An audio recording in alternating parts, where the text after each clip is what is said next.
Videocast. Anda menonton Markets for You, sebuah videocast harian yang merangkumi berita pasaran dan isyarat saham perdagangan dari pakar bidang. Saya Yu Chong. Pertama, dolar US. Dolar mengukuh pada hari Jumaat selepas data menunjukkan peningkatan dalam indeks harga pengeluar diambil dengan data lain yang positif meningkatkan harapan Fed mungkin meneruskan QE. Dolar berakhir hari pada 1.3343 dengan euro dan 94.04 dengan yen. Berita hari ini termasuk perkilangan Empire State pada Jun yang dijangka meningkat kepada kosong dari negatif 1.43 dan indeks pasaran perumahan NAHP pada Jun yang dijangka meningkat satu mata asas kepada 45. Berikut dengan euro. Euro jatuh pada hari Jumaat selepas data inflasi menunjukkan pertumbuhan harga rendah yang membawa kepada kebimbangan ECB mungkin mengubahkan polisinya dan mengambil kaedah yang lebih senang. Euro berakhir minggu pada 1.3343 dengan dolar dan 125.52 dengan yen. Data hari ini termasuk bagi perdagangan John Euro pada bulan April dan kos buruh pada suku pertama. British Pound.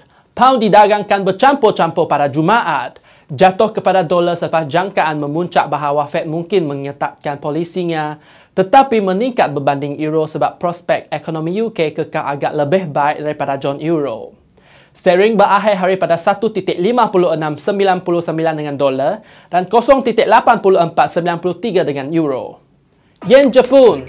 Yen meningkat pada hari Jumaat meneruskan trend jangka pendek yang lebih tinggi disebabkan oleh ulasan terkini dari Bank Jepun menerangkan ekonomi sebagai sedang memulih dan mengurangkan kemungkinan lebih rangsangan. Mata wang Jepun berakhir hari pada 94.04 dengan dolar dan 147.70 dengan pound. Dan sekarang bahagian yang datang menunggu tips pasaran. Forex for You bekerjasama dengan Trading Central, salah satu penasihat kewangan terkemuka di Amerika, memberi anda isyarat dagangan harian dari pakar bidang. Jika pasangan anda adalah euro berbanding dengan dolar US, pilihan kami adalah membuka posisi panjang di atas 1.3031 dengan 1.3036 dan 1.3039 sebagai sasaran seterusnya. Penembusan kelemahan 1.33 yang akan memanggil 1.3275 dan 1.3225. Jika pasangan anda adalah sterling berbanding dengan dolar US, pilihan kami adalah membuka posisi panjang di atas 1.5062 dengan 1.5074 dan 1.5795 sebagai sasaran seterusnya.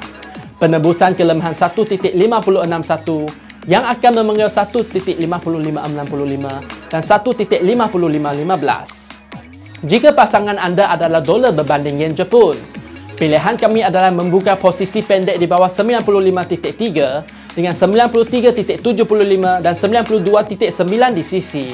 Penembusan peningkatan 95.3 yang akan memanggil 95.85 dan 96.5. Selamat berjaya dan perdagangan bahagia. Tune pada hari esok untuk berita pasaran terkini dan tips dagangan. Saya Yu Chong dan anda telah menonton Markets for You.